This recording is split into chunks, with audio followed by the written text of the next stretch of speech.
횡보 하락장에 내가 오히려 좋다, 저가 매수할 수 있다 라는 마인드가 생겼다 라는 수준으로 딱 만들어 놓고 이제 즐기시면 됩니다. 내려가면은 좀 더 사고 괜찮네, 지금 가격이면 진짜 싸다 라고 느낀다면은 원화 채굴을 더 해서 돈을 만들어 낸 다음에 비트코인을 더 사고, 그러니까 이런 식으로 투자의 패턴을 만들어 놓는 게 일단 먼저 라고 생각을 하고요. 그래서 지금은 저는 전혀 걱정할 만한 수준은 아니고 우리 같은 장기 투자자들이 봤을 때는 오히려 기회의 시장, 이렇게 해석을 합니다. 저는 그래서 비트코인 가격은 지금보다 연말에 더 좋을 것 같아요. 네, 안녕하세요. 저는 샌드뱅크, 지금은 스매시파이라고 이름을 바꿨는데 암호화폐 투자 서비스를 5년째 사업을 운영하고 있는 백훈종이라고 합니다. 반갑습니다. 현재 비트코인 가격과 시장 분위기 어떻게 보시나요?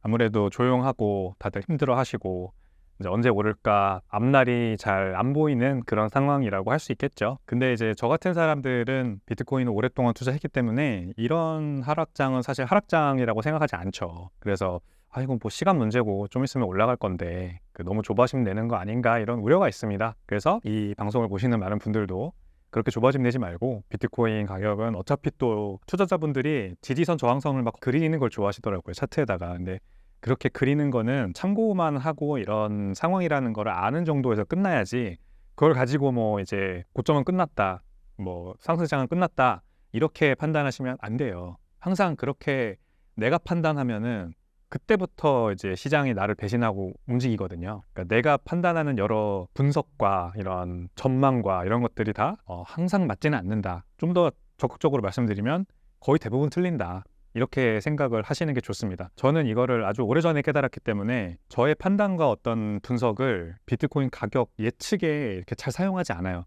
어떤 자산이 계속해서 장기적으로 우상할 거냐를 맞추는 데 사용할 뿐이죠.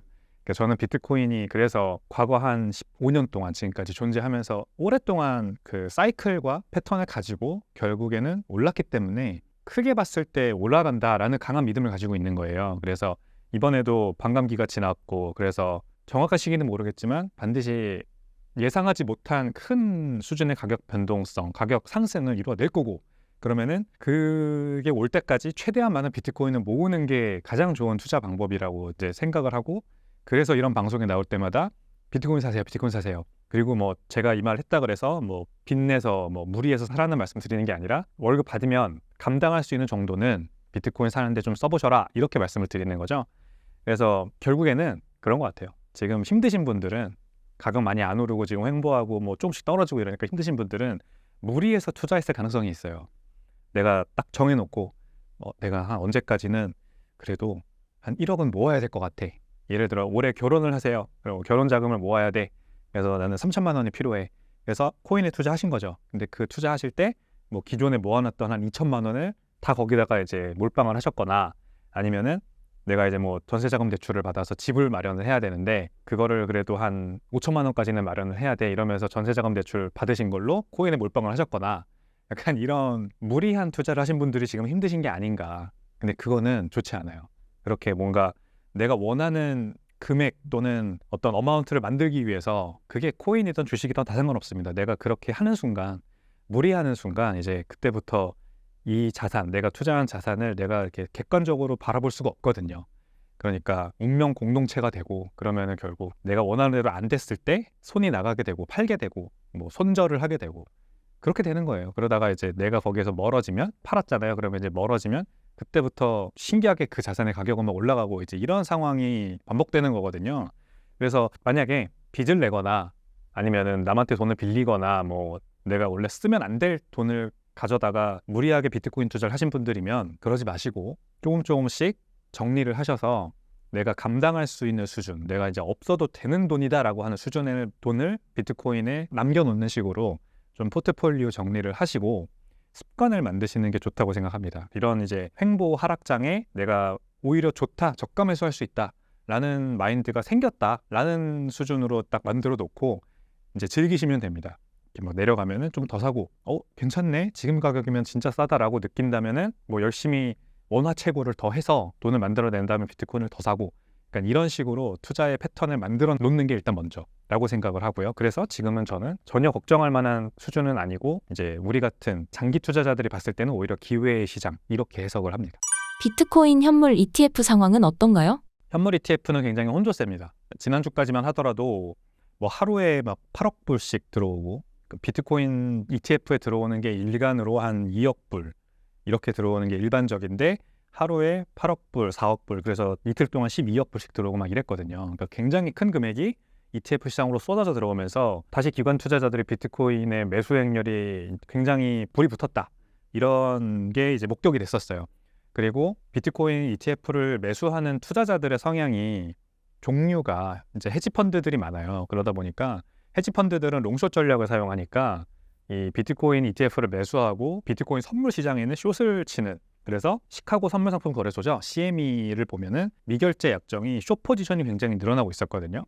헤지펀드들의 비트코인 선물 숏 포지션이 역대급으로 높아져 있습니다. 지금. 그게 무슨 말이냐면 하락에 베팅하는 게 아니라 비트코인 ETF를 샀으니까 이제 하방을 막기 위해서 해지를 거기다 걸어놓는 거예요. 그러니까 결국 헤지펀드들의 비트코인 어떤 관심이 그만큼 늘어나고 있다는 걸 얘기해요. 이게 이제 올해 1월 달에 있었던 일이 다시 반복되는 거였거든요. 그게 이제 지난주까지 있었던 일인데 이번 주 들어서는 비트코인 가격도 좀 빠지고 다시 이제 ETF 시장에서는 좀 유출이 많이 발생하고 있어요. 근데 지난주까지 막 제가 말씀드렸듯이 이틀 동안 12억 불씩 들어오고 막 이랬는데 빠져나가는 건 여전히 2억 불씩 빠져나가거든요. 그러니까 아직도 지난주에 들어온 인플로의 그 거센 어마운트 규모에 비하면 뭐 이번 주 들어서 빠져나가고 있는 거는 미미한 수준이긴 합니다. 그래서 뭐 아직까지는 속단할 필요는 없을 것 같아요. 비트코인 ETF는 이렇게 생각하셔야 됩니다. 호텔입니다. 호텔. 어떤 호텔을 얘기 드리면 되게 잘 이해가 되실까? 신라 호텔이라고 할게요. 얼마 전에도 그 비트코인 컨퍼런스 있었잖아요. 서울에서. 거기서 장충동 신라 호텔에서 VIP 이벤트를 했었는데 아무튼 신라 호텔은 로비는 굉장히 사람이 많아요. 하지만 그 위에 객실에 사람이 훨씬 많잖아요. 그러니까 객실에 한 뭐 1000명이 묵고 있으면 그 로비를 통해서 왔다 갔다 하는 사람들은 한 200명, 100명, 어쩌면은 그 언더일 수도 있습니다. 하루 동안 왔다 갔다 하는 사람들의 수는 객실에 묵고 있는 사람들의 수보다 현저히 적다. 10% 언더일 것이다. 그게 이제 ETF랑 똑같습니다. 이제 ETF는 지금 570억 불의 자금이 들어와 있고 그게 600억 불까지 갔다가 한번 내려왔다가 하는데 하루 동안 왔다 갔다 하는 돈이 2억 불이라고 말씀드렸잖아요. 그러니까 이제 비율로 치면은 뭐 얼마 안 되죠. 몇 퍼센트 안 되지 않습니까? 1000억 불이라 치면은 2억 불이면은 뭐 0.2%. 그러니까 그 정도의 아주 낮은 수준의 금액만 이 호텔에서 빠져나갔다가 들어왔다 빠져나갔다 들어왔다 하는 거예요. 그러니까 전체적인 규모가 중요한 거지 이 하루 유입 유출이 비트코인 가격에 크게 영향을 미치는 시기는 이미 좀 지났습니다.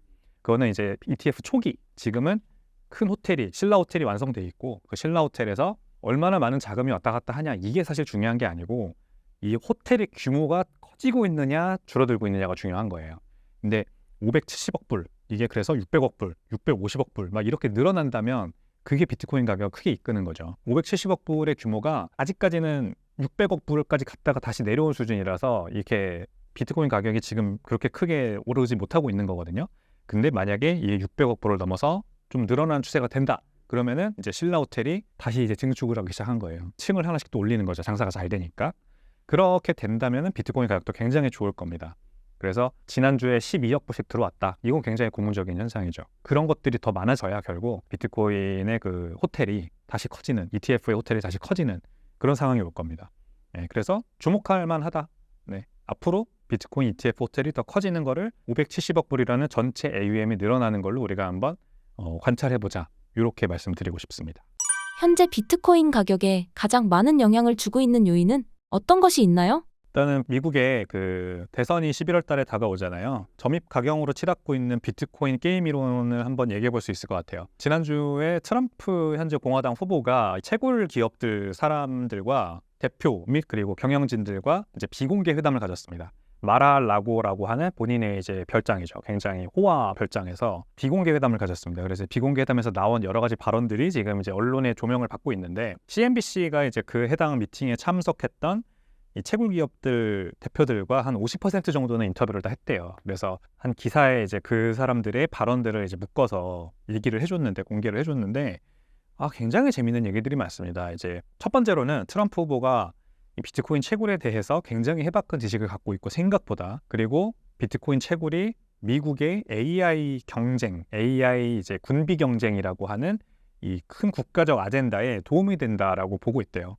그래서 단순히 비트코인 채굴을 우리가 미국으로 가져와서 미국에서 모든 비트코인을 채굴해야 된다. 그게 언론에서는 굉장히 조명됐거든요. 앞으로 모든 비트코인, 남은 모든 비트코인은 미국에서 채굴돼야 한다라고 트럼프가 본인의 이제 소셜미디어에 올린 것 때문에 그것만 이제 일면에 나오고 막 이랬는데, 그것뿐만이 아니라 이제 채굴을 우리가 국가적으로 산업을 육성해야 되는 이유, 그거를 갖다가 미국이 지금 AI 경쟁을 하고 있잖아요. 중국 뭐 이런 다른 국가들과.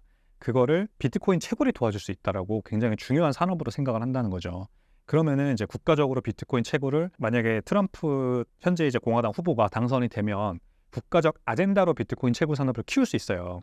그러면은 이제 전 세계에 있는 큰 채굴 기업들 또는 채굴자들이 미국으로 들어오는 효과가 있을 거고, 그게 마치 이제 미국이 지금 반도체 공장들을 미국 현지에다 짓도록 만드는, 그래서 미국 기업들을 리쇼어링 해서 미국 내에서 생산하게 하려는 그런 움직임과 이제 똑같이 비트코인 채굴 산업도 이제 미국으로 모이게 되는 그런 효과가 있을 거거든요. 지금 이제 비트코인 채굴 해시레이트를 보면 미국이 38%, 중국이 한 21%, 카자흐스탄이 16%, 이렇게 1, 2, 3, 4 등이 매겨져 있는데, 미국이 이제 굉장히 38%의 비중이 더 커질 가능성이 있죠. 그러면은 미국 내에서 비트코인 채굴 산업이 성행을 하고, 그러면 그게 이제 스필오버 돼서 비트코인 전체 산업으로 번지거든요. 앙트레프레뉴얼 스피릿이 미국에서 더 커지는 거죠. 비트코인을 기반으로 한 사업가들이 미국에서 많이 발생을 하게 되는 겁니다. 지금도 이제 뭐 잭 돌시가 블록이라는 회사를 사명을 바꿔서, 스퀘어를 블록으로 사명을 바꿔서 비트코인 인프라 사업을 이제 본인이 스스로 막 이렇게 개발을 해나가고 있고, 그리고 뭐 스트라이크 같은 비트코인 결제 해외 송금 앱들도 나와서 성공을 하고 있고, 들어보신 적 없을 수도 있겠지만 스완 비트코인이라고 해서 미국에서 또 유명한 비트코인 DCA 도와주는 그런 앱도 있어요. 사업도 있어요. 이런 것들의 종류가 커지게 되는 거죠. 그러니까 이제 비트코인이라는 굳건한 땅 위에, 그 위에 건물들이 막 이제 들어오는 겁니다. 아직은 한 두세 개밖에 없는데 100개, 200개 이렇게 큰 성공한 기업들이 건물을 짓고 비트코인 땅 위에서 생겨나면, 그 비트코인이라고 하는 인터넷 프로토콜, 인터넷 같은 프로토콜의 가치는 얼마나 커지겠어요. 이게 이제 앞으로 굉장히 주목되는, 우리가 관심을 반드시 가져야 하는 장기적인 비트코인 가격 상승 시나리오입니다. 올해 연말에 비트코인 가격이 어느 방향으로 흘러갈까요? 연말에 저는 기준금리 인하가 한 번 있을 것 같거든요.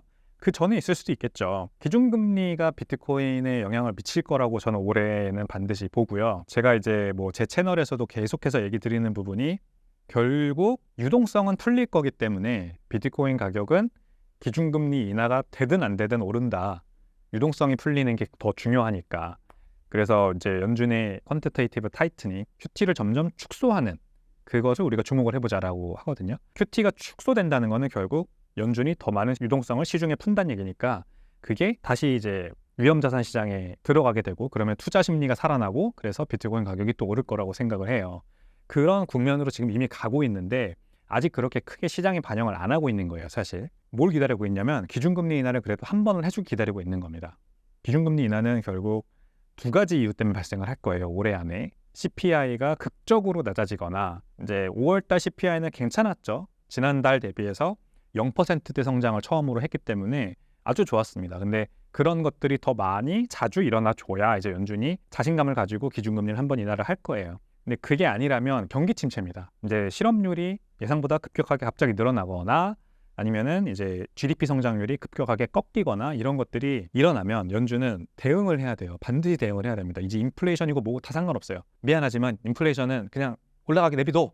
그거는 이제 중요하지 않아. 왜냐하면 경기가 나빠지고 실업률이 늘어나고 성장을 못하면은, 그러면은 큰일 나거든요. 연준은 그러면은 기준금리 인하를 통해서 이제 다시 경기의 화랑을 이끌어내려고 할 겁니다.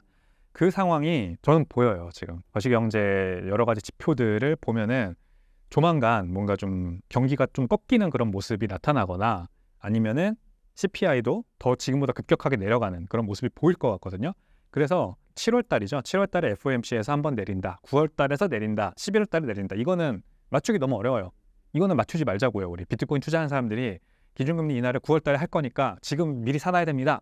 9월 달에 내리면은 가격 오를 거니까요. 이런 식으로 맞추면요, 틀리면 어떻게 할 건데? 리스크가 너무 커요. 그렇게 플레이하자는 게 아니라 연내 한 번은 할 것 같다 정도, 알고 있어야겠죠. 이거 정도는 알고 있어야겠죠. 그래서 가장 보수적으로 보면 7, 8, 9월에 CPI가 그냥 또 지지부진해요. 한 뭐 또 연간 기준으로 3.3% 수준에서 안 내려와요. 그런 상황이 7, 8, 9월에 유지되면 연준은 굳이 기준금리 내릴 필요가 없어요. 그러면은 9월 FOMC 때 보겠죠. 7, 8, 9월이 어땠는지. 그럼 9월 달에 아이고 뭐 CPI가 여전히 3% 위에 있네. 나는 굳이 안 내릴래. 하고 안 내렸어요. 그럼 11월 달이잖아요. 11월 달에 대선 있잖아요. 대선에 어떤 결과가 나올지 모르겠지만 대선이 막 끝나자마자 이제 그 FOMC가 시작되거든요. 거기에서 그 연준이 과연 기준금리 인하를 할까요? 새 정권이 이제 막 들어왔는데 아마 힘들 거다. 그러면은 12월이에요. 12월은 가능성은 있을 것 같아요. 저는 어떤 급격한 결과가 없어도 그래도 지금 이제 제가 보건대 경기 침체가 약간 우려되는 그런 부분들이 경기의 이상 신호가 보이기 때문에 12월 달에는 이제 2025년에 연준의 통화 방향성을 조금 비추면서 마무리할 가능성이 있어요. 그래서 0.25% 한 번 정도 내리지 않을까 생각을 하거든요. 그 결국 보수적으로 보더라도 12월 달에 한 번 정도 내린다는 거는 이미 QT는 축소되고 있고 시중 유동성은 더 풀리고 있고 그러면은 12월 달에 한 번만 인하를 해도 비트코인 가격이 굉장히 좋을 거예요. 2025년에 대한 기대감이죠. 그래서 뭐 산타랠리 이런 말이 있는 거 아닙니까? 저는 그래서 비트코인 가격은 지금보다 연말에 더 좋을 것 같아요. 정확히 얼마가 될지는 모르겠습니다만 지금 66,000불인가요? 65,000불까지 어제 내려간 걸로 알고 있는데 촬영일 기준으로 66,000불보다는 더 높은 수준에 있을 가능성이 훨씬 더 크다고 저는 생각을 합니다. 지난 10년간 15배 넘게 오른 주식들과 비트코인 사이에 공통점이 있다고 하셨는데요. 어떤 점이 비슷한가요? 제가 굉장히 즐겨 읽는 뉴스레터 중에 하나가 이제 장기 투자에 대한 내용을 계속해서 보내는 뉴스레터가 있습니다. 그 뉴스레터의 내용이 재밌는 게 하나 있었어요. 이제 그 뉴스레터 쓰시는 분 본인이 지난 10년 동안 15배씩 오른 주식 종목들을 잘 자기가 투자했다. 그래서 그 종목들을 이렇게 밝히고 거기에는 이제 뭐 넷플릭스, 알파벳, 아마존, 메타 이런 회사들이 들어가 있습니다. 이런 회사들의 공통점, 치폴레도 들어가 있어요. 멕시코 음식 대표적인 체인이죠. 그 회사들이 어떤 공통점이 있는지를 이제 쭉 몇 가지를 밝힌 거예요. 10개가 넘는 공통점들이 있습니다. 근데 제가 그걸 쭉 읽다 보니까 제가 비트코인에 투자하는 이유가 너무 비슷한 거예요. 그래가지고 이거를 한번 정리를 해봤죠. 비트코인도 여기에 포함된다 이런 식으로 몇 개를. 그래서 7개 정도로 제가 정리를 했던 걸로 기억을 하는데 제가 기억나는 것만 그래서 몇 개 소개를 드리면 일단 이 B2C 서비스들입니다. 그러니까 지금 우리나라도 그렇고 우리나라가 특히 그런데 B2B 서비스들이 굉장히 많이 나오고 있고 B2B 산업이 성행을 하고 있어요. 그러니까 뭐 대표적으로 반도체 같은 게 B2B 산업이죠. 삼성전자가 뭐 팔고 있는 SK 하이닉스가 팔고 있는 게 B2B 산업입니다. 근데 그런 것들은 TSMC 정도만 제외하면은 멀티플을 잘 못 받죠. 한계가 있는 거죠. 주문 제작형 서비스, 주문 제작형 반도체를 만드는 TSMC는 거의 독과점으로 지금 가고 있으니까 멀티플을 많이 받고 주가가 잘 가는데 삼성전자 잘 못 가잖아요. 삼성전자, SK하이닉스, 이제 엔비디아 같은 큰 수혜를 받는 종목에 비하면 잘 못 가잖아요. 그게 이제 한계가 있는 거거든요. 결국 주문을 반도체 D램이라고 하는 거는 원자재랑 비슷하기 때문에 주문을 받으면 다행이고 못 받으면 어쩔 수 없는 거예요. 그러니까 너무 대체재가 많아요. 그런 비슷한 D램을 만드는 회사들이 너무 많다는 거죠. 미국에도 많죠. 인텔, AMD, 마이크론 이런 회사들도 있고 뭐 그런데 이제 엔비디아 같은 회사들 그리고 TSMC 같은 회사들은 독보적이잖아요. 그래서 B2B 안에서도 그렇게 이제 하나, 두 개 회사들은 잘 될 수 있어요. 근데 너무 D램 같은 원자재 같은 것들을 만드는 회사들은 이제 한계가 너무 명확하기 때문에 멀티플을 잘 못 받는다. 근데 B2C 같은 회사들은 B2C 사업을 하는 회사들은 잠재 고객들의 수가 크게 보면은 거의 뭐 전체 지구의 인구로도 넓어질 수 있거든요. 그러니까 이제 뭐 페이스북 같은 회사들이 네트워크 효과로 엄청나게 가치가 상승하는 게 사용자 수가 몇십억 명이잖아요. 전체 지구의 인구가 80억 명인데 뭐 몇십억 명이 쓴다고 하고 아마존도 마찬가지고 넷플릭스도 마찬가지고 결국 얼마나 자기네가 그 하고 있는 사업의 어떤 경쟁력을 높이냐에 따라서 고객 수가 막 지금 뭐 미국인에 한정된 게 아니라 막 전 세계로 넓어지기 때문에 가치가 거의 뭐 무한대로 늘어나는 거죠. 그런 특성이 하나 있다. 근데 비트코인도 크게 보면은 비트코인의 잠재 고객은 전체 지구의 인구까지 갈 수 있거든요. 이제 모든 80억 명의 사람들이 사용할 수 있는 돈이 된다면 그 엄청난 네트워크 효과, 메카프의 로우라고 하죠. 2명이 들어왔을 때보다 3명이 들어오면은 네트워크의 가치가 배가 되는. 왜냐면은 이어지는 선의 수가 계속해서 기하급수적으로 지수 함수에 따라 늘어나거든요. 1명, 2명, 3명, 4명 이렇게 늘어나지만 그 사람들이 연결하는 선의 수가 지수 함수로 늘어나기 때문에 가치가 그렇게 곱절로 늘어나는 거죠. 그런 특성이 있고 그다음에 어떤 카테고리 하면은 바로 떠오르는 주식들이 그렇게 15배씩 가격이 다 뛰었더라고요. 그러니까 예를 들어 저 그 스트리밍 서비스에서 뭐 봤는데 하면은 보통 사람들이 넷플릭스 이렇게 떠오르는 것처럼 그 멕시코 음식 거기서 먹었는데 이러면은 치폴레 갔어? 이렇게 물어보는 것처럼 카테고리 안에 대표적인 브랜드가 있죠. 그리고 우리가 야 나 코인 샀어 그러면은 보통은 비트코인 샀어 이렇게 생각을 하죠. 그러니까 그게 엄청난 브랜드 파워거든요. 비트코인이 그걸 구축해놨고, 그리고 하나 정도만 더 얘기를 하자면 큰 변동성에 시달렸어요. 무슨 말이냐면 테슬라 같은 것도 보면은 일론 머스크가 이제 여러 가지 구설수에 휘말리잖아요. 그러다 보니까 주가가 급락할 때도 있고 뭐 매도 의견이 나올 때도 있고, 그 다음에 보이콧을 하기도 하고 이런 이제 부침을 겪습니다. 그리고 뭐 주커버그 같은 사람들도 갑자기 사명을 메타로 바꾸고 메타버스로 간다고 하면서 주주들의 우려를 자아낸 적도 있고 그렇죠. 이제 갑자기 무슨 메타버스냐, 저기에서 수익이 나? 뭐 이런 식으로. 근데 지금 메타 주가 잘 가고 있죠. 물론 메타버스 때문에 그렇게 된 건 아니긴 합니다만 이제 그런 게 있다는 거죠. 이제 매도 의견이 나와요, 한 번씩. 증권가에서 봤을 때 아마존도 아마존 킨들이라는 그 전자책 서비스가 나왔을 때 증권가에서 굉장히 안 좋게 봤어요. 이제 아니 하던 거나 잘하지. 이 전자상거래 쪽에나 계속해서 키워서 아마 그 월마트, 타겟 이런 이제 기존 리테일 서비스들을 완전히 누르는 그런 걸로 가야지 무슨 전자책이냐 막 이러면서 매도 의견 막 나오고 주가 막 하락을 예상하고 막 이랬거든요. 근데 웬걸 아마존 뭐 킨들 때문에 성공한 건 아니지만 그렇게 아무튼 디지털로 가다 보니까 아마존 웹 서비스라는 게 나와서 아마존이 이렇게 클라우드 컴퓨팅이라는 회사의 독보적인 1위가 되고 지금 엄청나게 성장을 하고 있잖아요. 이런 거죠, 결국. 굉장히 장기적인 비전을 보고 과감하게 투자하는 창업자가 있고, 그 창업자가 공고하게 이제 그 회사의 영향력을 행사를 하고, 메타는 주커버그, 뭐 테슬라는 일론 머스크, 아마존은 제프 베조스 이런 식으로. 그리고 그 사람들이 어떤 그런 장기적인 비전을 가지고 과감한 투자를 할 때 주변에서 봤을 때는 저거 실패할 거다 라고 보고 막 이제 이거 망했다 하고 막 이제 할 때, 그럴 때 사실 엄청난 기회가 발생을 하는 거고, 비트코인도 마찬가지로 비트코인이 죽었다고, 비트코인이 0에 수렴할 거라고 저주 섞인 비트코인 이제 끝났다라고 하는 그 유명 인사들의 말을 종합해 보면요, 그 횟수를 모아보면 400번이 넘거든요. 그래서 그거를 하나의 사이트가 계속해서 기록을 하는 사이트가 있어요. 비트코인 뭐 장례식 이런 명을 가진 웹사이트가 있는데, 거기에 이제 유명 인사들, 뭐 예를 들어 JP 모건의 제이미 다이먼 회장이라든가 이런 사람들이 비트코인은 뭐 이제 곧 망할 겁니다, 뭐 이런 식으로 얘기를 하면은 다 이제 기록을 하는 거예요. 그걸 다 모아보면은 400번이 넘어요. 근데 그런 식으로 비트코인도 오랫동안 망할 거라는 인식이 있었는데 그걸 다 극복하고 가격이 계속해서 올라왔죠. 이제 이런 식으로 비트코인도 뭐 양자 컴퓨터가 나오면 망할 거다, 뭐 사토시 나카모토가 돌아오면은 망할 거다, 뭐 여러 가지 이제 증권가가 매도 의견을 내는 것 같은 그런 여러 가지 의견들을 항상 받습니다. 챌린지를 받습니다.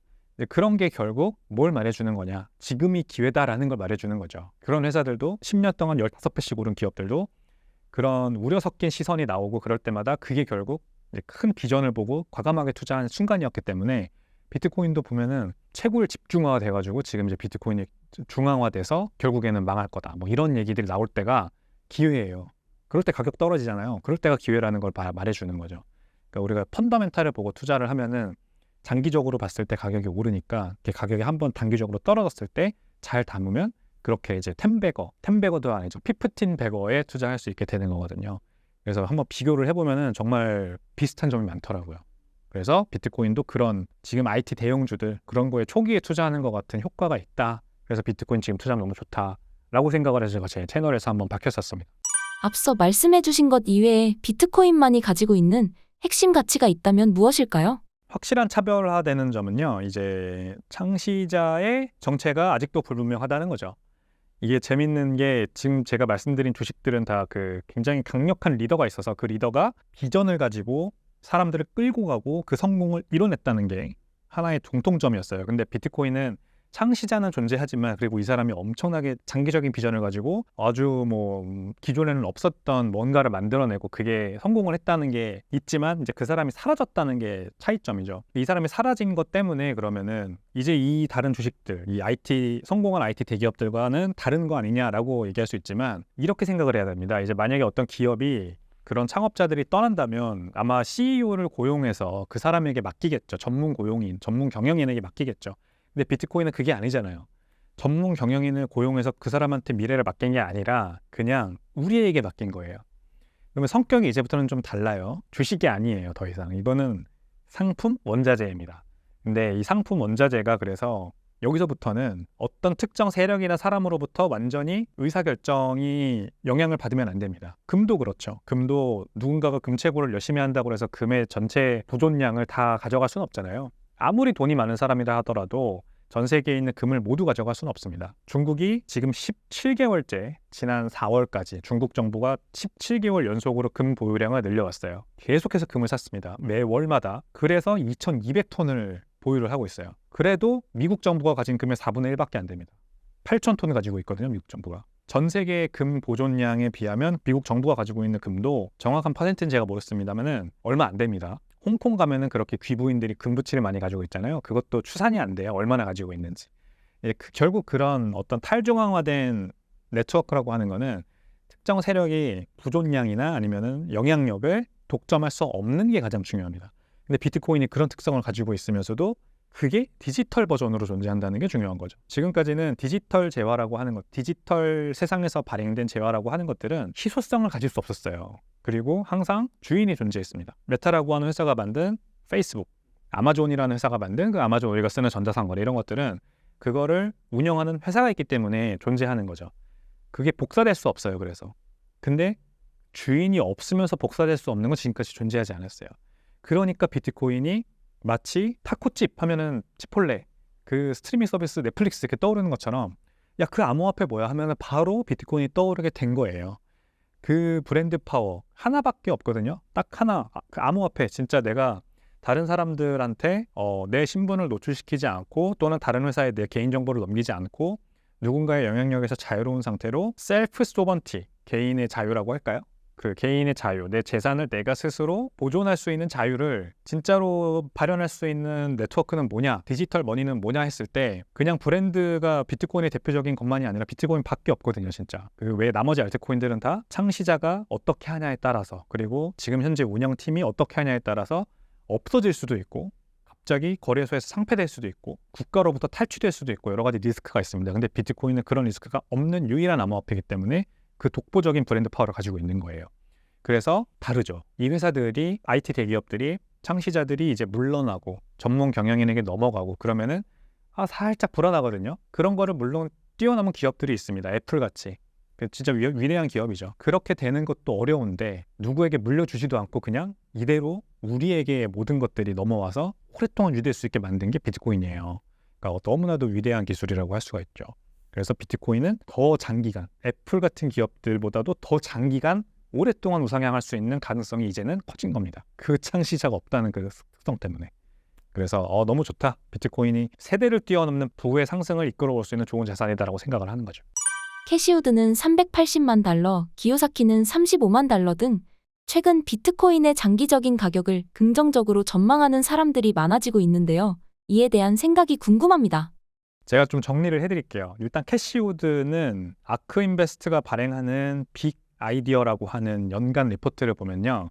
비트코인에 대한 투자 포인트가 잘 드러나요. 이 사람은 대표적으로 이제 IT 쪽에 굉장히 큰 포트폴리오 비중을 치중하는 분이잖아요. 테슬라, AI 관련된 주식들, 그 다음에 바이오, 혁신적인 바이오 관련된 주식들, 이제 미래지향적이죠. 근데 비트코인이 여기서 어떻게 껴들어가냐면 이제 AI 산업과도 공통점, 그러니까 연결고리가 있고 테슬라 같은 회사들이 불러올 앞으로 뭐 자율주행이라던가 이제 자동화 이런 것들과도 굉장히 이제 맥락이 같다고 생각을 해요. 그러니까 결국 앞으로 AI 세상이 온다면 AI 비서를 우리가 다 쓰게 될 거라는 거죠. 내가 핸드폰에다가 대고 뭐 여러 가지 주문을 할 수가 있죠. 나 뭐 비행기표 좀 예약해줘. AI 내 비서가 알아서 해주고, 그 다음에 나 그 보험료 좀 지불해줘. 그러면은 그 AI 비서가 알아서 해주고. 근데 반대편에도 AI 비서가 있는 겁니다. 내가 비행기표를 예약하면 비행사가 있잖아요. 그 비행사의 응대원이 내 AI의 주문을 받아서 비행기표를 예약해주는 게 아니라 그 회사에도 AI 비서가 있어서 그 비서끼리 AI끼리 커뮤니케이션을 하는 세상이 된다는 거죠. 이게 그러니까 굉장히 중요합니다. 이러면은 이 AI들 간의 커뮤니케이션 프로토콜은 인터넷이 되겠죠. 지금도 그러잖아요. 우리가 정보 네트워크가 인터넷이잖아요. 근데 그거 말고 가치 교환의 네트워크가 필요합니다. 전 세계적으로 국경에 제한 없이 모든 AI 비서들끼리 하나의 단일 네트워크 위에서 가치 교환을 할 수 있는 그 네트워크가 필요한데 인터넷은 그런 네트워크가 아니에요. 인터넷은 정보 교환을 할 수 있는 네트워크죠. 거기에 이제 뭔가 가치가 있는 재화를 올리면 그게 무한대로 복사돼 버리기 때문에 이중지불 문제를 해결할 수가 없어요. 그러면은 뭐가 돼야 되느냐? 비트코인이 들어와야 된다는 거죠. 비트코인이 들어오면 AI 비서들끼리 전 세계에 있는 그 누구라도 자유롭게 이렇게 국경의 제한 없이 돈을 주고받을 수 있는 그런 세상이 열리는 겁니다. 그 관점에서 비트코인을 봐요. 그래서 이분은 380만 달러를 얘기하는 게 온체인 분석도 하고 그다음에 뭐 거래소 유입 유출량 이런 것도 보시고 뭐 차트도 보고 하시겠지만 기저에 깔려있는 비트코인 상승 근거는 그런 겁니다. 결국 AI 기술과 자동화를 비롯한 여러 가지 이제 미래 산업의 어떤 한 가지 중요한 재료로서 비트코인의 역할을 담당할 거다라고 보는 거고요. 기요사키는 부동산 투자자잖아요. 그래서 부동산 투자로 성공하신 분이고 돈의 어떤 그 지난 2008년부터 어쩌면 그 전부터라고 할 수 있겠네요. 1980년대부터 계속해서 추세적으로 낮아져 온 기준금리 인하 그리고 유동성 완화 트렌드 안에서 가장 큰 수혜를 보신 분이에요. 이분은 이제 빚을 내서 왜냐하면 계속해서 금리가 내려갔으니까 빚을 많이 낼수록 유리한 환경이었죠. 그래서 빚을 많이 내고 그걸로 우량자산에 투자해서 부동산이죠. 이분 같은 경우에는 부동산에 투자해서 거기에서 큰 수익이 나서 이제 빚을 충분히 갚고 그리고 더 큰 빚을 내서 더 좋은 우량자산을 사고 이런 식으로 투자를 성공하신 분이란 말이에요. 그래서 직관적으로 이 우량자산에 어떤 관심이 많아요. 부동산도 돈이 많이 풀리면 더 희소성 때문에 가치가 올라갔고 그래서 좋은 부동산을 이제 임장을 다니면서 선별해서 이제 저가에 매수하고 가격이 오르면은 수익을 내고 그래서 이분이 그 다음으로 좋게 생각하는 자산이 뭐냐면 금과 은이에요. 이분은 금광과 은광에도 임장을 다니세요. 그래서 가보고 그 금광에 가보고 거기 진짜 시설 좋더라. 거기에 진짜 뭐 창업자 마인드 좋더라. 그리고 이거 굉장히 수익성이 좋을 것 같다. 그러면은 그 금광 주식을 사요. 그리고 금도 사고 그런 사람이기 때문에 직관적으로 비트코인의 가치를 알아본 거예요. 그러니까 비트코인도 이제 굉장히 희소성 면에서 금과 부동산 이런 것들과 맞닿아 있는 부분이 많고 그다음에 이 비트코인의 그 어떤 뭐라 그럴까요? 채굴 산업 같은 것도 보면은 이제 수익성이 점점 좋아지는 어떤 메커니즘을 이해를 한 거죠, 이 사람은. 그래서 비트코인 사라고 하는 거거든요. 그러니까 이분이 이제 35만 달러 얘기하는 거의 기저에는 내가 지난 한 80년대부터니까 40년 동안 돈의 양이 이렇게 많이 풀리면서 내가 희소성 있는 자산에 투자했더니 이렇게 성공할 수 있었어. 그러니까 너도 그 젊은 세대들에게 얘기를 해주는 거죠. 지금 뭐 부동산이나 뭐 금이나 이런 거 나처럼 기성세대처럼 투자하는 거는 좀 어려울 수 있어. 그러니까 새로 신흥 디지털 자산이 나왔는데 그게 비트코인이고 그게 너무 앞으로도 내가 지금까지 해왔던 것처럼 앞으로 40년을 책임질 자산인 것 같다. 디지털 세상에서 희소성이라니 너무 좋지 않니? 투자해봐라고 얘기를 하는 겁니다. 이분이 젊은 사람들 말을 많이 듣더라고요.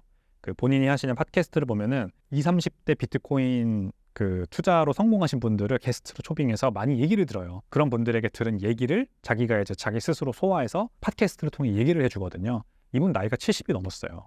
굉장히 할아버지인데 열려있는 사고를 가지고 있는 분이에요. 그래서 이 컨셉은 다 달라요. 비트코인의 가격 상승을 전망을 얘기하는 이유 근거는 다 달라요. 근데 결국 비트코인이라는 게 그만큼 가능성이 엄청나게 큰 자산이라고 우리가 이해를 하면 되는 거죠. 제 스스로는 저는 약간 캐시우드 쪽에 가깝다고 생각하거든요. 제가 비트코인 가격이 올라가는 이유를 얘기할 때 캐시우드와 비슷한 관점에서 얘기를 한다고 저는 보거든요. 제가. 그래서 캐시우드의 말이 앞으로 더 좀 가능성이 크지 않을까. 380만 달러라고 하셨다는데 이분이 뭐 잘 맞추진 않아요. 단기적으로 봤을 때 자주 틀리시거든요. 근데 장기적으로 봐야 돼요. 장기적으로 보면 380만 달러 충분히 가능하다고 생각을 합니다. 현재 이더리움의 시장 분위기 어떻게 보시나요? 이더리움은 ETF 승인 소식 나왔을 때 좀 많이 올랐죠. 그 전에 기대감 때문에 많이 올랐던 거 빼고는 아직도 이제 계속해서 횡보하고 있는 걸로 알고 있습니다. 사실 이더리움 가격은 제가 이렇게 팔로우업을 안 해가지고 잘 몰라요. 근데 지난 1년 가격 추이를 보면요. 이더리움 가격을 저는 BTC 기준으로 보는 걸 좋아하거든요. 달러 기준으로 보지 말고 비트코인 가격으로 봤을 때 이더리움 가격 움직임이 어떠냐. 그러면은 지난 1년 동안은 하락하는 추세예요. 추세를 보는 게 중요하죠, 우리가. 뭐 어떤 이벤트 때문에 올랐다. 이거는 사실 큰 의미는 없고요. 지난 1년 동안 어땠는지. 근데 지난 1년이면은 우리가 올해부터로 보면은 비트코인은 ETF 때문에 올랐다고 볼 수 있는데 지난 1년으로 보면은 그러면 6월 달부터 비트코인이 왜 올랐나? 지난 6월부터 2023년 6월부터 오른 이유도 사실 비트코인 ETF에 대한 기대감도 있었어요. 근데 그냥 그 전에도 사실 갑자기 막 올랐거든요. 이게 이제 비트코인과 이더리움의 어떤 차이를 잘 설명해 주는 것 같습니다. 지난 2023년 굉장히 이제 2022년에 연준이 계속해서 금리 인상을 급격하게 한 것 때문에 23년 들어서 스타트업 경기도 죽고 시중에 돈도 마르고 이제 코로나 팬데믹의 급격하게 풀린 유동성과 그거를 걷어들이기 위한 어떤 연준의 급격한 금리 인상, 양적 축소의 여파가 본격적으로 이제 불황으로 번지고 있을 때예요. 23년이.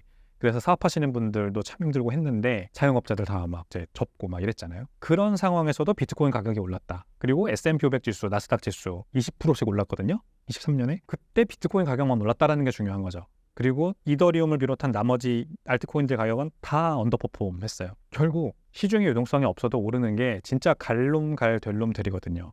갈롬만 가고 델롬만 돼요. 시중의 유동성이 없기 때문이에요.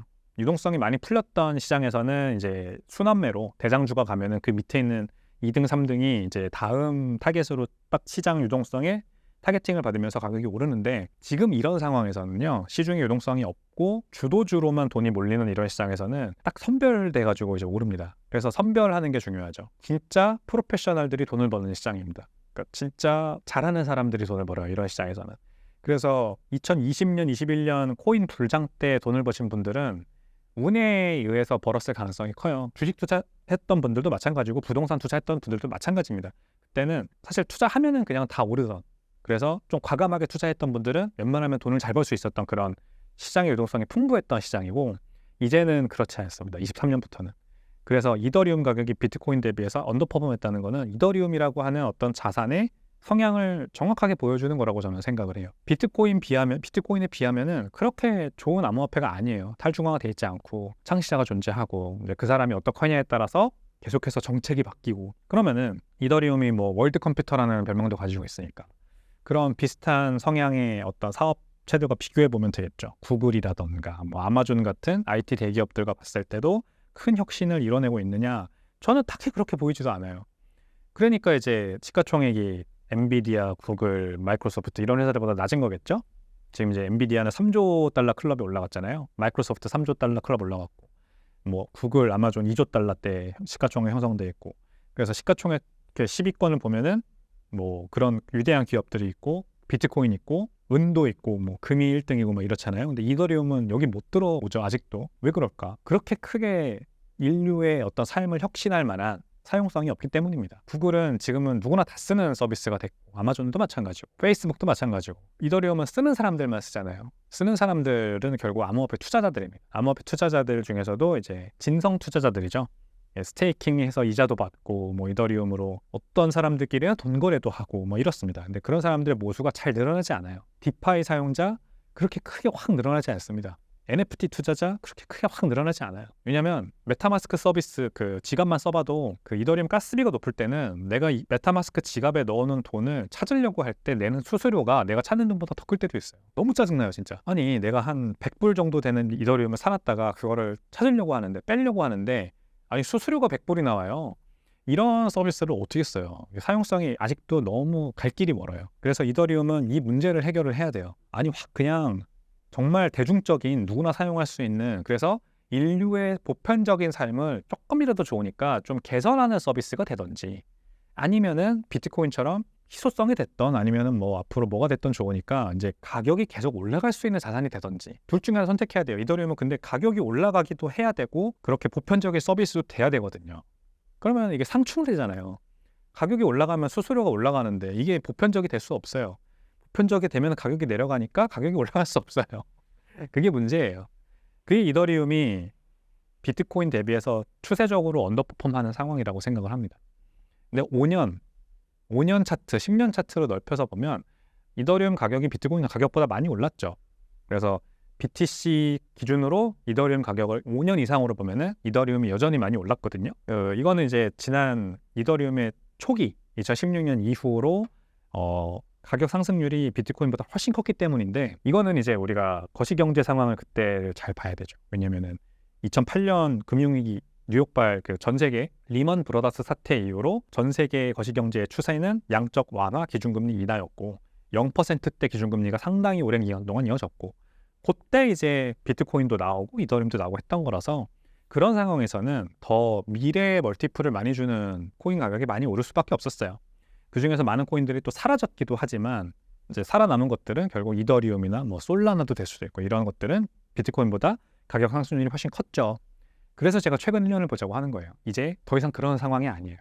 C-Change라는 말을 제가 굉장히 좋아하는데 하워드 벅스가 쓰는 말입니다. sea change. 2022년 기준금리 인상을 급격하게 연준이 단행하고 향후 20년은 지난 20년과 완전히 다를 거다. sea change. 상전 벽해를 이뤘다. 이제 앞으로 20년은 그런 지난 20년 같이 돈이 풀리고 기준금리가 추세적으로 하락하는 시장이 아니라 계속해서 이 높은 수준에서 머무는 상황이 될 거다. 그럼 이런 상황에서는 지금까지와는 다른 어떤 투자 시장이 펼쳐질 거라는 거죠. 그런 상황에서 이더리움이 계속 갈 수 있겠느냐. 그런 상황에서 유즈케이스를 못 찾은, 대중화가 되지 못한 서비스가 관심을 받고 가격이 오를 거냐? 저는 아니라고 봅니다. 비트코인만 간다. 갈 놈 갈, 될 놈들. 시장이 앞으로도 이어진다라고 보는 거죠. 미국 이더리움 현물 ETF가 최종 승인이 될까요? 된다면 언제쯤이 될 것이라고 예상하시나요? 될 것 같아요. 될 것 같고 지금 이제 뭐 이더리움 ETF가 거래가 시작되는 시기를 한 7월 말로 보는 기사도 나왔더라고요. 빨리빨리 진행을 하겠죠. 이더리움 ETF 신청해 놓은 기관들이 이 S1 폼이라는 증권 신고서를 빠르게 제출하고 그러면은 이제 피드백 오면은 또 수정 신고하고 이제 이런 식으로 계속해서 백앤포스를 하다가 결국 SEC에서 승인하면은 거래가 시작되는 거거든요.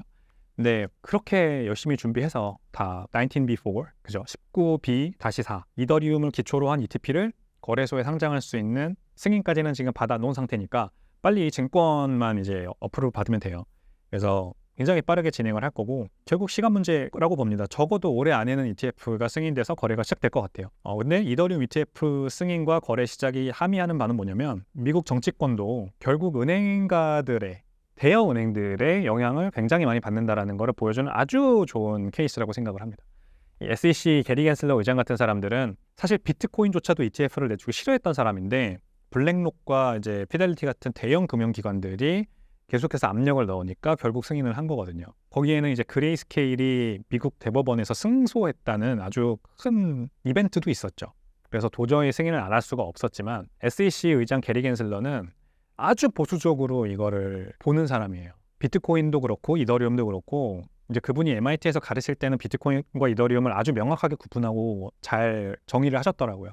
근데 그럼에도 불구하고 이제 소비자들의 편익을 위해서 이 미국 금융시장의 안정성을 위해서는 이런 새로 나온 디지털 자산들의 어떤 ETP 같은 상품의 등장은 최대한 뒤로 미뤄야 된다.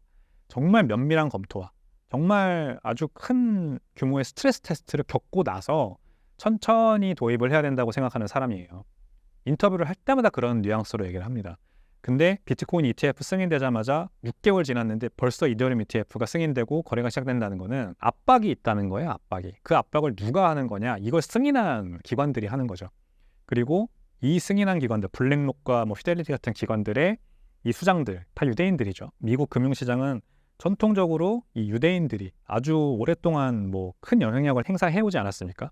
미국 재무부 장관들, 역대 재무부 장관들 보면 골드만삭스 사장 출신, 지금은 이제 블랙록이 약간 그런 역할을 하고 있어요. 블랙록 리지어널 프레지던트 출신이 워싱턴의 화이트하우스로 들어가서 이제 백악관 경제 자문이 되고 막 이러고 있거든요. 지금 지난 10년, 20년 동안 골드만삭스가 했던 정관 관계, 유착까지는 아니고 정가로 들어가서 영향력을 미치는 국가 경제 디시전에 영향력을 미치는 거를 지금 블랙록이 하고 있어요. 그런 상황이에요. 그러니까 그런 거를 정권도 그렇고 그 SEC 같은 기관들도 그렇고 제어하지 못하는구나.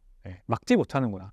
그러니까 이제 블랙록은 그러면 왜 비트코인 ETF, 이더리움 ETF 그렇게 내려고 하냐면 아주 단순하게 생각해 보면 좋아요. 지난 50년 동안 미국 국채에 안전하게 투자해서 엄청난 수익을 거둘 수 있었던 게 이런 큰 금융기관들이 성장할 수 있었던 배경이에요. 미국이 계속해서 80년대 이후로 양적 완화를 해오면서 금리가 내려갔다는 건 뭘 말하는 거냐면 국채를 찍어내면 찍어낼수록 가격이 올랐다는 얘기를 말하는 거예요.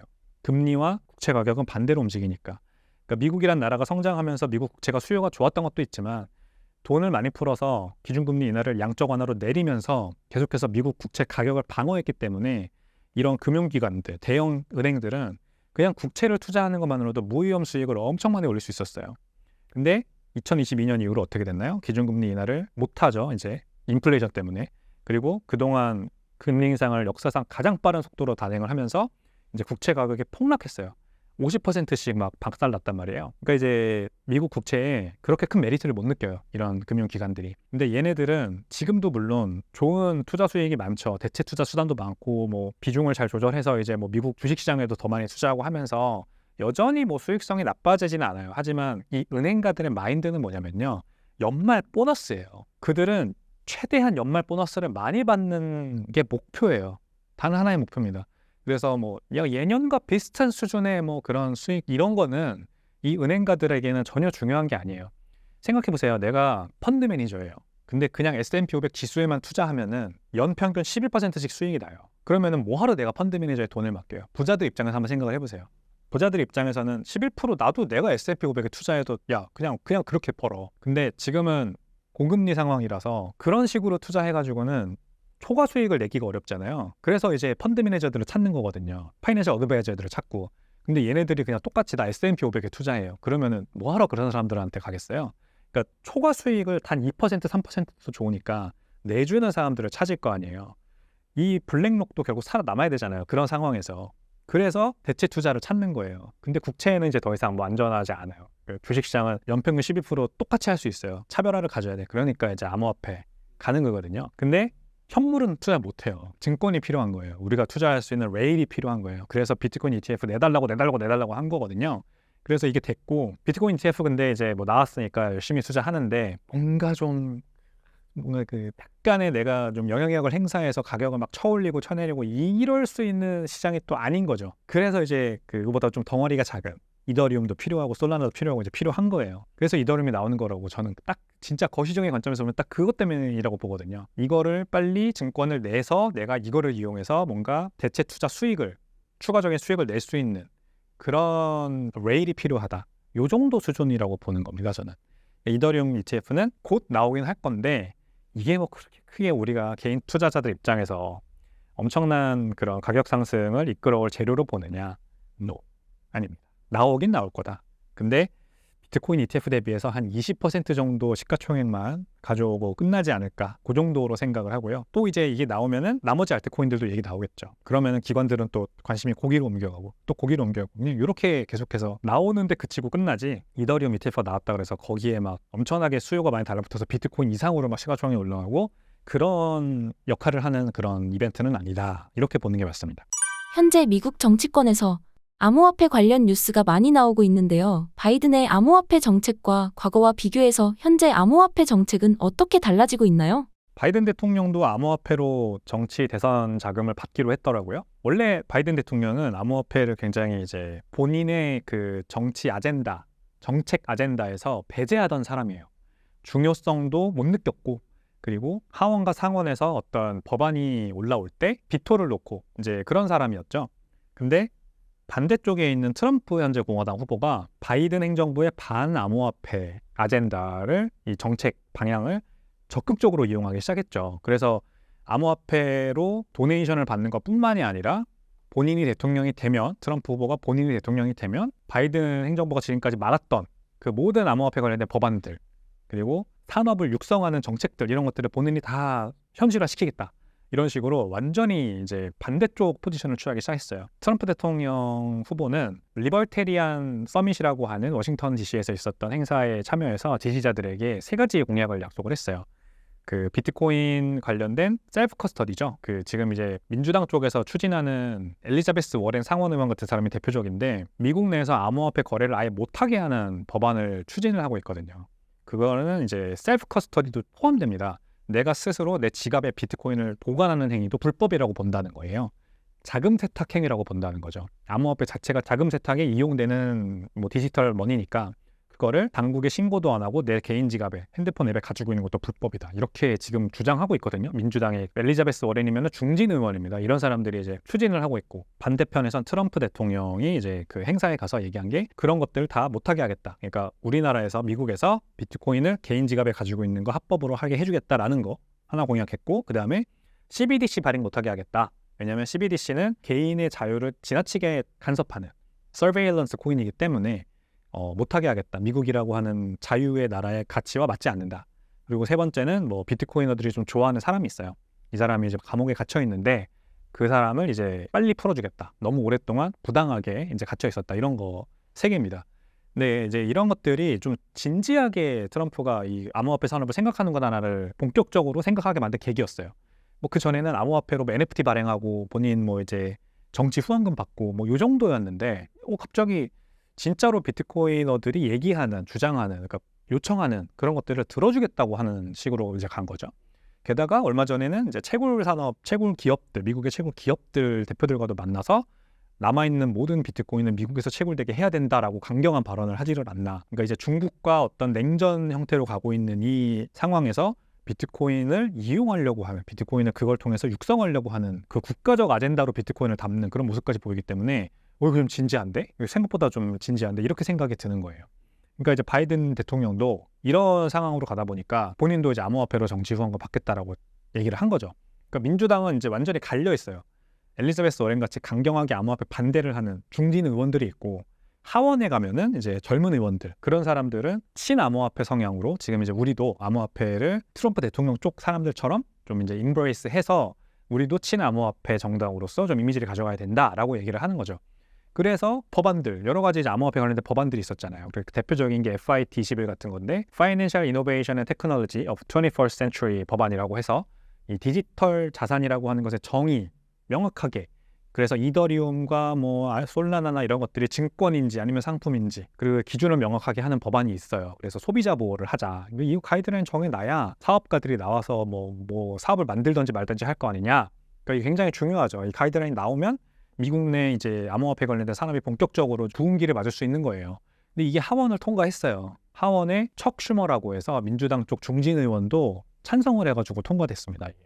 척 슈머는 원래 바이든 사람이에요. 그리고 엘리자베스 워렌처럼 중진 의원이고 암호화폐 반대했던 사람인데, 이 플로어에 있는 젊은 의원들과 뜻을 같이 하고 이거를 찬성을 해가지고 이게 통과됐단 말이에요. 근데 상원에서는 이제 아직 계류 중이죠. 근데 상원은 뭐 어떻게 될지 몰라요. 하지만 그게 굉장히 큰 뉴스였어요. 그러니까 이제 민주당 쪽의 어떤 이 암호화폐 관련된 방향성이 좀 양분화되어 있다라는 상황이라는 거죠. 그러니까 바이든 대통령도 이제 대선이 11월 달로 코앞이기 때문에 계속해서 지금까지 했던 것처럼 뭐 암호화폐 안 돼 이러지 못하는 거예요. 근데도 얼마 전에 이제 비토를 놨죠. SAB 121 같은 법안은 비토를 놨죠. 이제 초당적으로 하원과 상원을 모두 통과했거든요. 이 법안은. 그러니까 미국의 은행들이 비트코인을 담보로 받을 수 있는 법안입니다. 근데 이게 상원까지 다 통과를 했는데 바이든 행정부는 비토를 놨어요. 자, 요것도 제가 정확하게 정의를 해드릴게요. 저는 이건 잘한 거라고 생각해요. 바이든 행정부가 반암호화폐라고 해서 단순히 이거를 비토를 놨다라고 우리가 단순하게 받아들이면 안 돼요. 제가 아까 그 게리 겐슬러 의장 얘기 드릴 때도 말씀드렸는데, 굉장히 보수적으로 본다고 이 사람은 말씀드렸죠. 그러니까 비트코인 좋고 뭐 이더리움도 이런 게 있어서 뭐 좋고 나쁜 면도 있고 다 좋은데, 이게 금융 상품으로 나와서 소비자들에게 팔릴 때는 아주 보수적으로 접근돼야 된다라고 생각한다고 말씀드렸어요. 전 이게 맞는 생각이라고 생각하거든요. 비트코인도 굉장히 좋은 자산인 이유가 아주 보수적으로 업그레이드가 되기 때문이에요. 지금까지 역사적으로 한 2번 정도 큰 업그레이드를 겪었어요. 만약에 비트코인이 이더리움이나 알트코인들처럼 막 6개월에 한 번씩 하드포크가 되고 정책이 바뀌고 이랬으면 비트코인은 절대 성공할 수 없었습니다. 여러분, 비행기를 타실 때 공항에 가서 비행기 타기 전에 그 대합실에서 이렇게 창밖에 있는 비행기들을 보잖아요. 다 똑같이 생겼죠. 이유가 있습니다. 1960년대 비행기 디자인이 처음 그렇게 개발해서 나오고 지금까지 동일한 비행기 디자인이 유지되고 있는 거, 그리고 모든 비행기사, 비행기 제조사들이 똑같은 모양의 비행기를 만드는 이유는요, 메카니컬 엔지니어링에 의해서 그게 가장 최적이기 때문이에요. 거기에서 뭔가를 바꾸려고 들면요, 엄청난 공학적 계산이 필요합니다. 공학적 계산을 해도 그리고 리스크가 커요. 만약에 그렇게 했다가 비행기가 떨어지면은 잃을 수 있는 인명의 수가 너무 어마어마하잖아요. 그래서 메카니컬 엔지니어들의 성향은요, 아주 보수적이에요. 뭔가 하나 바꾸자고 하는 걸 극도로 싫어합니다. 그리고 그거로 인해서 발생할 수 있는 리스크를 다 계산을 해요. 비행기 안에 이제 좌석들을 몇 개를 빼고 소파를 놓자라는 결정을 누가 한다면, 모르는 사람이 이제 뭐 그 회사 대표가 한다면 그거를 못하게 만드는 게 메카니컬 엔지니어링 하는 사람들의 역할이에요. 계산을 해보는 거죠. 만약에 소파를 놨는데 비행기가 떨어지면, 만약이지만 떨어지면은 원래 소파가 없었을 때는 뭐 몇 명이 다칠 수 있는데 더 많은 사람이 다칠 수 있다.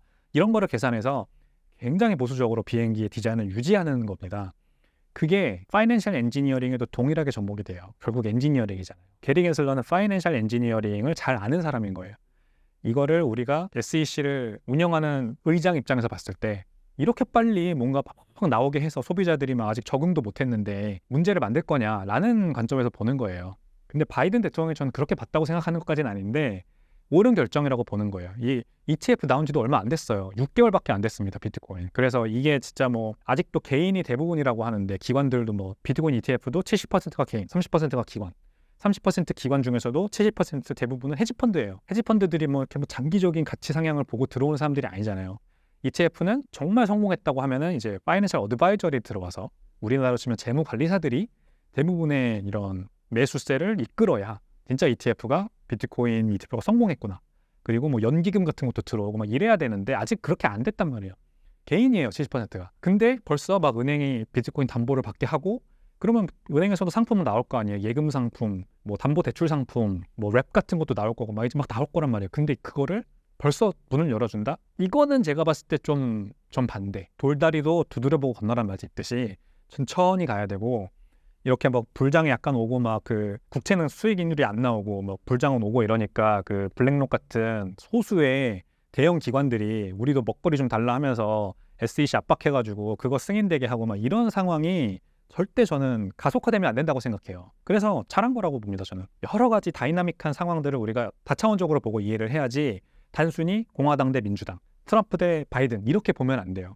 트럼프도 지금은 이제 제가 소개해드린 여러 부분들 비트코인의 어떤 뭐 셀프 커스터디를 인정하게 하겠다 이런 것도 다 좋은데 그러면서도 이면에서는 막 NFT 발행하고 뭐 암호화폐로 도네이션 받고 이러잖아요. 트럼프 코인 막 이런 거 막 실링하고 그런 것들은 사실 이 사람이 그렇게 뭐 비트코인의 어떤 굉장히 보수적으로 발전해야만 하는 금융상품의 어떤 도입이랄까요? 파이낸셜 엔지니어링 측면에서 봤을 때 이런 것들은 잘 모르는 거예요. 그냥 이기는 게 목적인 것이 제가 봤을 때는 그래서 우리는 깨어있는 자주적인 시민이잖아요. 그런 사람들은 어떤 특정 세력, 특정 정치인을 무조건 응원하고 편승하기보다는 그 사람들의 하는 행동과 말을 다 객관적으로 보고 나만의 관점을 갖는 게 중요합니다. 그래서 제가 설명드리는 건 둘 다 프로스 앤 콘스가 있다. 바이든이 잘하는 것도 있고 못하는 것도 있고 트럼프도 마찬가지고 그래서 여기에서 우리가 비트코인 가격이 올라갈 수 있는 가능성은 어디에서 올 것인가를 파악하는 게 중요한데 결국 게임 이론에 의해서 둘이 약간 경쟁을 막 붙으면서 비트코인이 앞으로 이 대선이 가까우면 가까울수록 점점 좋은 영향을 받는 거는 분명한 것 같아요. 그런 관점에서 바라봐야지 뭐 트럼프가 돼야만 올라 아니면 바이든이 떨어져야만 올라 이렇게 볼 필요 전혀 없다라는 거 일단 말씀드리고 싶고요. 네, 그래서 11월 대선 게다가 이제 FOMC 가까워오면서 12월 FOMC 가까워오면서 기준금리 인하 한번 할 수 있는 가능성도 커지고 있기 때문에 이 정치권의 게임 이론에 더불어서 거시경제적으로도 훈풍이 불 수 있는 게 올해 연말에 좀 저는 굉장히 기대되는 포인트라고 생각을 합니다. 그래서 좀 모르겠어요. 요즘 유튜브 채널들 보면 악플도 많이 달리고 비트코인 뭐 이제 흑우들 뭐 이런 얘기, 그러니까 이제 투자하지 말자 뭐 이런 얘기 많이 나오는데 그 중에서도 약간 그 진주처럼 진흙 속의 진주처럼 지금이 저가 매수와 타이밍이다라고 댓글 달아주시는 분들이 간혹 있거든요. 그런 분들의 마인드를 우리가 좀 따라가는 게 좋지 않을까 조심스럽게 한번 생각을 해봅니다. 중국이 앞으로 암호화폐 시장을 개방할 가능성이 있다고 보시나요? 중국은 개방하더라도 아주 천천히 가장 느리게 개방할 것 같아요. 그래서 지금 당장 우리가 주목해야 되는 건 중국 정부가 비트코인의 문호를 개방하는 거라기보다는 이제 중국인들이 그런 금지된 상황에도 불구하고 얼마나 들어오느냐죠. 중국인들도 당연히 정부가 하지 말라 그러면 기본적으로 안 해요. 하지만 점점 몰래 하는 사람들이 늘어난다는 거죠.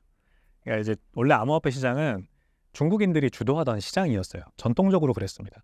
그래서 지금 이제 대표적인 거래소들 바이낸스랑 OKX 같은 거래소들이 다 중국인들, 중국 고객 베이스로 큰 거래소들이거든요. 그리고 여전히 중국 고객들이 많아요. 근데 많이 가려져 있어요. 외국인들의 아이디를 몰래 사용해서 둔갑하고 지금 쓰고 있는 사람들도 많고요. 조합이나 법인 이름 뒤에 숨어서 내 개인 신분을 숨기고 이제 들어와 있는 사람들도 있고 그렇습니다. 네, 이제 이런 것들이 대중단으로 더 흘러 들어온다는 거죠. 제 말은. 이제 중국에서도 주가라던가 부동산 가격이 지난 5년 동안 심각하게 하락을 했고 이런 것들을 중국 정부 차원에서 큰 돈을 풀어서 지금 양적 완화 엄청나게 진행하고 있거든요. 중국에서 부양하려고는 합니다만 주식시장은 그래서 조금 이제 반등하는 모습을 요즘 보여요. 근데 부동산 시장은 전혀 나아질 기미가 보이질 않아요. 지금 빈집이 뭐 8천만 채다 이런 월스트리트 저널의 통계도 있고 보도자료 조사도 있고 막 이렇거든요. 8천만 채가 빈집이면 지나치게 거품이 많이 쌓여 있다는 거고 이게 꺼지려면 한참 남았다는 거예요. 그렇기 때문에 부동산 시장에 우리나라 분들처럼 부동산이라고 하는 자산의 전체 부의 70%가 묶여있는 중국이라는 나라가 재테크를 할 만한 자산이 마땅치 않다는 것은 분명한 사실입니다. 일단 해외 주식도 맡겨있고 해외 주식 뭐 우리나라 국장 투자하시는 분들은 잘 아실 거예요. 국장 투자했다가 지금 재미 보신 분들 거의 없으니까 그래서 다 미국 주식 투자하시잖아요. 그러니까 중국인들도 그렇게 하고 싶겠죠. 쉽지 않아요. 하지만 그래서 대체 자산에 눈이 많이 돌아가고 있는 거고 관심이 많이 돌아가고 있는 거고 그래서 비트코인 다시 거래량이 온체인 지표를 보면 중국에서 발생하는 거래량이 많이 올라왔거든요. 100위권에서 10위권 위로 올라온 게 2022년에서 23년 넘어갈 때입니다. 23년 통계를 이제 봐야 되지만 지금은 더 늘었을 거라고 저는 생각해요. 그러면은 이제 결국 이제 국민들의 수요거든요. 이거를 정부도 모른 척하는 게 어려워요. 그래서 점차 개방할 거라고는 봐요. 그게 이제 비트코인 그 홍콩 시장 비트코인 ETF로 약간 그렇게 열어준 거라고 저는 생각을 합니다. 근데 물론 이제 중국 본토 사람들의 투자는 막혀 있잖아요. 그게 열리는 게 또 하나의 이제 터닝 포인트가 되겠죠. 홍콩 ETF 시장에 원래 중국인들이 투자할 수 있어요. 근데 비트코인 ETF만 막혀 있는 거예요. 비트코인 선물 기반 뭐 아니면 비트코인 주식들 관련 주식들을 모아놓은 랩 같은 것들 지금 그것들만 거래가 안 되게 막혀 있습니다. 이런 것들을 열어주는 거, 요게 이제 다음 단계가 될 거고 결국 단계적으로 이렇게 되겠지만 그거를 중국 사람들이 앞서서 그런 거에 앞서서 알아서 투자를 하는 게 이제 가속화될 거라고 저는 봐요. 바이비트 거래소라고 있습니다. 비트코인 선물 시장에서는 2위 거래소입니다. 전 세계 2위 거래소인데 이 거래소가 홍콩 이제 파스프, 홍콩 시장에서 암호화폐 관련된 기업들에게 주는 라이센스가 있어요. VASP라고 하는 라이센스 신청을 해놨었는데 얼마 전에 그 신청을 철회했습니다. 왜 철회를 했냐? 이 홍콩 바스프 라이센스를 따려면요. 중국 고객들을 받으면 안 돼요. 홍콩 바스프의 조건입니다. 그래서 이 조건을 수행을 하느냐, 그래서 중국 고객들을 모두 내보내느냐, 그리고 이제 완전히 글로벌 회사가 되느냐, 그래서 중국을 맡고 뭐 홍콩 그리고 그 외에 나머지 뭐 서방권, 동남아시아 이쪽으로만 가느냐, 아니면은 중국 고객을 계속 받고 바스프를 철회하느냐, 이 결정이었는데 5월 말까지 이 결정을 해야 했는데 이 결정을 한 거예요. 어떻게? 나 바스프 그냥 안 받을래 홍콩에서. 차라리 중국 고객들을 받겠어. 이렇게 간 거죠. 이게 뭘 말해주는 거냐면 다시 중국인들이 많이 오고 있다는 걸 말하는 거 아니겠습니까? 결국 중국 거래량이 늘어나고 있다. 중국인들의. 그리고 이 거래소가 6월 달에 난 재미있는 기사죠. 그 해외에 거주 중인 중국인들을 이제 본격적으로 공식적으로 고객으로 받기 시작했어요. 그래서 제가 초반에 설명드렸죠. 이 중국을 기반으로 커온 거래소들이 다 중국인들을 몰래 받고 있었다. 아이디를 가리고. 그래서 바이비트도 중국인들은 공식적으로 받지 않았어요. 거래소 가입할 때 이제 신분증 같은 거, 여권 같은 거 이제 인증을 해야 되는데 중국은 아예 없었습니다, 거기에. 근데 중국이 다시 돌아온 거예요. 중국이 들어온 거예요. 그래서 이제 커뮤니티에서 이슈가 됐죠. 중국인은 다시 받나? 근데 이제 이 바이비트 거래소가 공식적으로 성명을 발표한 게 해외에 거주 중인, 메인랜드에 사는 분 말고 해외에 거주 중인 중국인들은 다시 고객으로 받기로 했어요. 라는 걸 말하는 거예요. 그러니까 애둘러 표현한 거죠. 우리 다시 중국인들 거래량이 늘어나고 있어서 해외에 거주 중인 사람들은 일단은 공식적으로 받으려고요. 근데 가로 열고 그냥 중국인들 다 받을 거예요. 라고 가로 닫고 하는 겁니다. 그러니까 이게 이제 중국인들이 다시 돌아오고 있다. 중국인들의 거래량이 돌아오면은 중국발, 이거는 뭐 약간 알트코인 불장으로 이어질 수도 있습니다. 이렇게까지 가면. 제가 이제 홍콩, 우리나라 지금 ICO가 막혀 있는데 그 얼마 전에 다녀온 홍콩 웹3 페스티벌에서도 중국 프로젝트들이 대거 참여를 해서 본인들의 프로젝트를 알리는 걸 보고 ICO 사실을 알리는 걸 보고 야, 중국은 ICO 시장이 죽지 않았구나라고 생각을 했는데 중국에서 만약에 이제 암호화폐에 대한 관심이 늘어나고 중국에서 이 투자들의 거래량이 늘어나면 ICO 또 돌풍이 한번 옵니다. 그래서 알트코인 불장이 중국에서 시작돼서 전 세계로 번질 가능성이 있어요. 그래서 뭐 제가 선호하는 그런 현상은 아닙니다만 어쩌면 이 연말로 가면서 이제 시중의 유동성도 좀 돌아오고 미국 대선으로 인한 어떤 관심도 많이 늘어나고 하면서 이 알트코인으로 불이 붙을 수 있는 그런 가능성이 또 중국에서 불 붙을 수 있는 가능성이 저는 좀 있다 이렇게까지 봅니다. 마지막으로 신사임당 구독자분들께 한 말씀 부탁드립니다. 그러면 실용적인 얘기를 한번 드려볼까요? 저는 비트코인을 오랫동안 투자했던 사람으로서 여러 가지 방법을 다 써봤습니다. 근데 알트로 돈 벌고 비트로 가자. 이거는 어렵더라고요. 그러니까 알트로 돈 벌면은 돈을 벌어본 적도 별로 없지만 알트로 하다가 돈을 벌었어도 또 다른 알트를 찾게 되지 비트로 넘어오지를 잘 않게 돼요. 비트로 넘어왔다가 비트 다시 팔고 알트로 간 적도 있고. 그러니까 결국 내 투자의 타임 프레임이 짧고 고수익 고위험을 바라면 계속해서 거기 머물게 되고 성공하더라도 그렇게 되고 대부분 실패합니다. 그 실패하니까 이제 만회하려고 더 무리하게 되고 이러다가 이제 나락으로 가게 되죠. 그게 아니라 아니면은 비트를 가지고 뭐 선물 옵션을 레버리지 땡겨서 한다라고 하는 것도 마찬가지예요. 사실 종류만 다르지 목적은 같기 때문에 그 제가 원하는 가격대가 올 거라고 생각하고 결국 베팅하는 거잖아요. 레버리지 껴서 그 가격대가 안 오다가 나도 모르게 이제 무리합니다. 추가로 더 붙고 아 이거 내려가네 더 붙고 그러다가 결국 청산당하고 그렇게 해서 이제 투자가 망하는 경우도 있었고 저도 참 여러 가지 경험을 했던 것 같아요. 근데 제가 지금까지 여러 가지 방법을 써봤을 때 가장 좋은 거는 비트코인 상승기가 있잖아요. 지금이 이제 그때죠. 불장의 초입이거든요. 지금이 불장 초입 때 최대한 많은 비트코인을 모으는 거예요. 무지성으로. 그러다가 이 상승기 진짜 본격적인 상승기가 오면 비트코인 가격이 막 하루 또는 뭐 며칠 동안 한 30%씩 크게 급등하는 날이 한 열흘 정도 있어요. 그렇게 많지 않아요. 기간으로 보면은 길지만 이렇게 길게 올라가는 것 같지만 내려갔다 올랐다 내려갔다 올랐다 하기 때문에 많이 상승하는 날에 내가 비트코인을 갖고 있는 게 중요하거든요. 근데 제가 앞서 말씀드렸던 단타를 치거나 뭐 이러면은 그런 날들에 내가 비트코인이 없는 가능성이 크잖아요. 제일 좋은 전략은 지금 같을 때, 지금 불장의 초입 요때 비트코인을 그냥 진짜 엄청나게 많이 모으려고 노력을 해야 돼요. 월급쟁이시면은 뭐 좀 주말에 배민 라이드 같은 거라도 뛰셔서 아니면 뭐가 있을까요 또? 제가 아는 분은 그 결혼식 축가 알바를 하시더라고요. 직장 다니시는 분인데 그분의 어떤 뭐 전략을 좀 이렇게 배워서 결혼식 축가를 나가서 용돈을 번다든지 플랫폼 노동자가 돼서 유튜브 채널을 하셔서 뭐 돈을 버신다든지 해서 원화채굴을 좀 많이 하실 수 있는 방법을 찾고 그걸로 비트코인을 더 사는 식으로 진짜 비트코인을 많이 사자 최대한 많이 모으자 그렇게 하다 보면 진짜 이제 불장이 오거든요. 2021년 그 11월 달까지 급격하게 가격이 올랐던 6개월 동안 그 구간이 옵니다. 그때 온전히 이제 최대한 수익을 낼 수 있어요. 그러면은 이제 비트코인으로 진짜 맥시멈 수익을 얻으실 수 있는 거거든요. 뭐 고점 맞추고 나가셔도 좋고 고점 이제 약간 저는 인간 지표를 보는데 많은 사람들이 너무 많은 비트코인에 관심이 너무 많이 늘어나고 원래 관심 없었던 뭐 저희 뭐 아버지 어머니 친구분들 이런 분들도 갑자기 비트코인 사시겠다고 하고 TV에서도 비트코인이랑 뭐 아무 상관도 없는 그런 예능 프로나 이런 데서도 막 비트코인이 막 조명되고 막 이러면은 좀 고점이라고 보고 그리고 이제 나쁜 얘기가 안 나오고 이럴 때 그럴 때 한번 정리해야겠다 생각하시는 거는 좋다고 생각합니다. 저 같은 사람들은 물론 안 팔죠. 그냥 계속해서 꾸준하게 불장의 초입 때 샀던 비트코인들을 고점까지 잘 가지고 있다가 가격이 빠져도 그냥 그때 샀던 비트코인을 놔두고 더 많은 비트코인을 사려고 노력하고 계속 이게 반복될 뿐이지 그래서 축적하는 비트코인의 개수를 늘려가는 게 중요한 거죠. 그래서 또 더 큰 다음 불장이 오면 더 많이 오르잖아요 가격이. 그러니까 그렇게 지수함수를 이해하고 있으면 돼요. 저가 매수라는 게 그런 거잖아요. 적립식 매수라는 게 쌀 때 사고 비쌀 때 판다가 아니라 쌀 때 사놓은 그것들이 가격이 사이클을 거치면서 올라갈수록 더 큰 수익률이 배수가 돼서 올라가므로 그냥 나는 쌀 때 사기만 하면 돼요. 그게 이제 마이크로 스트레티지 같은 기업들이 하고 있는 전략이고 엘살바도르 정부가 하고 있는 전략이거든요. 매일매일 비트코인 하나씩 사거든요. 엘살바도르 정부는. 그럴 때 이제 저도 깨닫게 되는 거죠. 기수함수를 이해하고 있으면 내가 저렇게 마이크로 스트레티지나 아니면 엘살바도르 같은 어떤 정부나 기업같이 투자하는 거구나.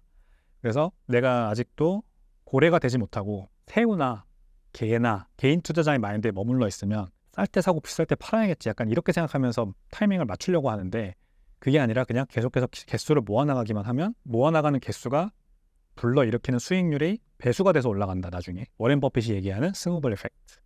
그 워렌 버핏도 뭐 50년 60년 동안 투자를 했지만 후반부에 벌어들인 돈이 지금 가지고 있는 그 전체 부의 과반 이상이라고 하거든요. 전체 부의 대부분이라고 하거든요. 이거를 우리가 이해를 해야 됩니다. 그래서 지금이 다가 아니다. 그래서 제가 말씀드렸죠. 나 이제 뭐 올해 결혼해야 되니까 얼마 필요해서 나 그래서 코인 투자해. 이거는 좋지 않아요. 그 돈을 만들려고 하는 거에 모입되면 객관적인 판단을 할 수 없어요.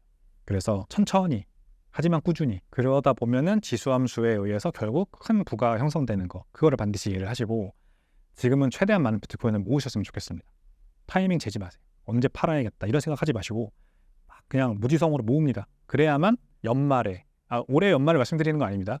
이 사이클의 마무리를 할 때 웃을 수 있는 사람이 될 수 있다는 거죠. 네, 그거를 꼭 기억하셨으면 좋겠습니다. 성투하십시오.